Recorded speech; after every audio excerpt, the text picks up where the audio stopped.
What inspired you to be a filmmaker? Well, ever since I was a little kid, I liked to get attention and stuff. I was in theater productions, like at an early age, and I always wanted to. When I was a little kid, I wanted to be a movie star, and then I got into theater. And then when I got into high school, my 10th grade year, my friends Joe Hornacek and Tim Atwood, they asked me if I wanted to come over to their house and make a movie. And we filmed, and this was the summer of 1990. We filmed some comedy skits, improv stuff, and basically ever since then I've been filming, and I'm never gonna stop. How did Lethal Finger Productions get started?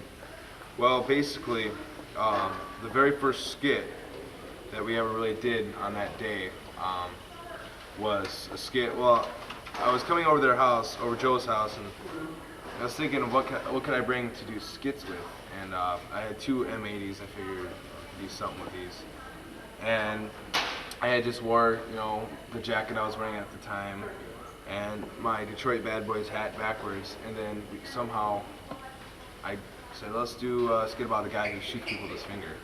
We'll call him Lethal Finger. And just what I was wearing at that time became my costume. And then I got this character from I don't know where. It's just this really evil, but not evil. It's really this odd character. And that was the first skit.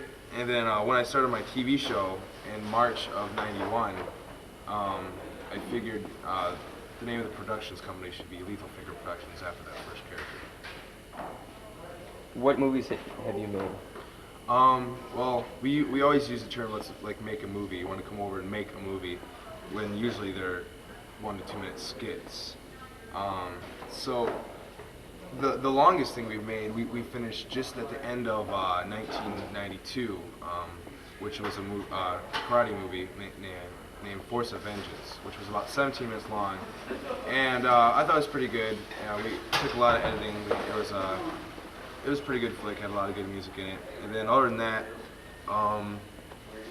we've got several.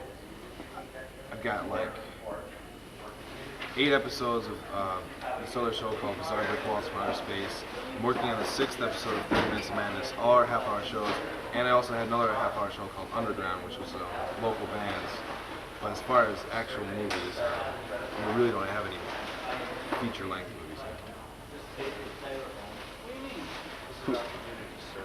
Who writes the movies that you've made? I'd like to say we write our movies, but on the majority we don't. See, the thing that's so great about our movies is that it's a social gathering too. We always have fun with it. Usually it's not too much work until I get into the editing suite. A lot of times we'll turn on the camera and say, all right, go. And we just make something up. Most of the time though, we'll have a basis, like with Lethal Fingers, like a guy shoots his finger, now go. We'll have a small setup for the skit and then go with it. And then there's been a few times it's been written. I've written them. Joe Hornacek has written them. Tim Atwood. We've all contributed our story ideas for the movies. How did 30 Minutes of Madness get started? Well, we were informed by a former student here, Wade Simpson, about he had a public access television show which was about comic books, and you were supposed to be 18 or over to have a public access television show, but he was younger, and his mother's a member of the board of public access. Anyway, we took the classes, and then in the summer of '91, we wanted to start a show when we first got through all our public access classes, which are free. And we were going to have a show called What's the Tip, which was going to be a comedy variety show, kind of like all the skits we had done. We started out and it didn't work.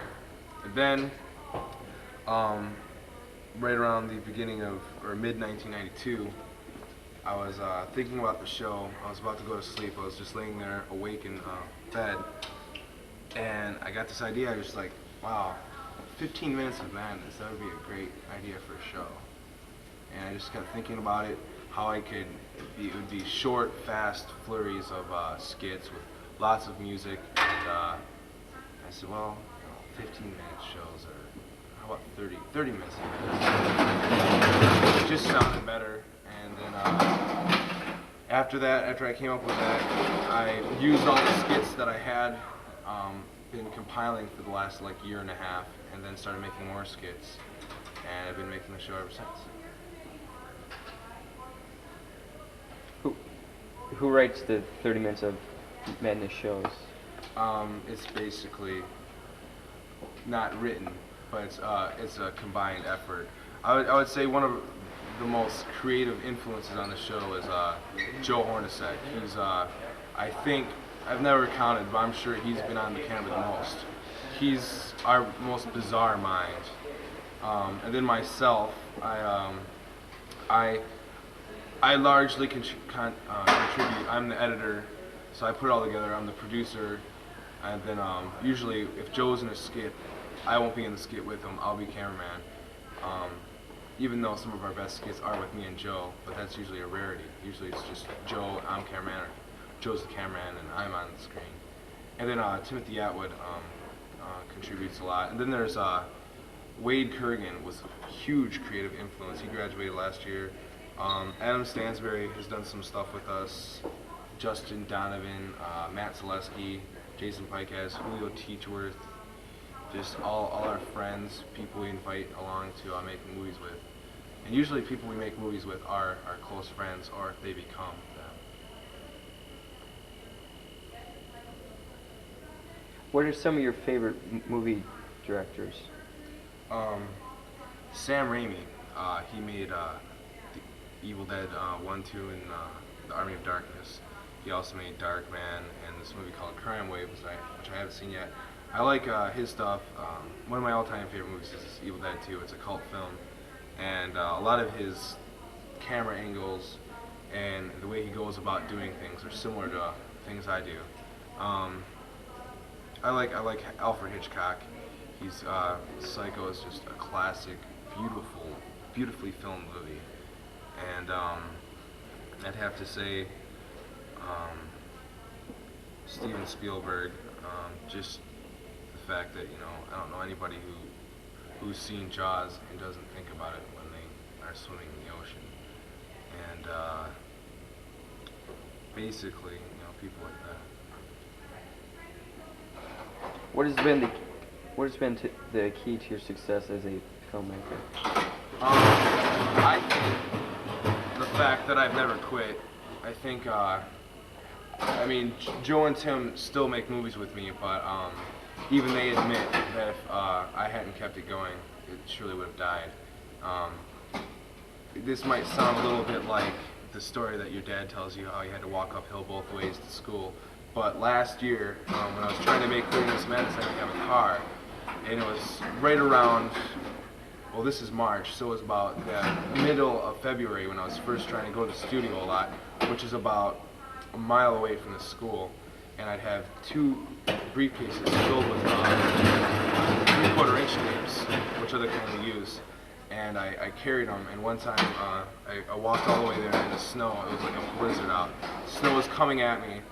And then I got lost. I ended up on the golf course on Tinkin, and I kept falling down because it was like slippery, but I kept on walking, and I felt like a hero. But I guess the key to the success is the fact that I haven't given it up, and I still hold the dream true.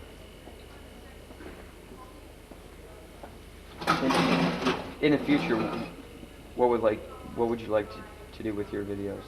I think I'd like to do them professionally. I'd like to do a television series, like 30 Minutes of Madness. I'd also like to do feature-length films,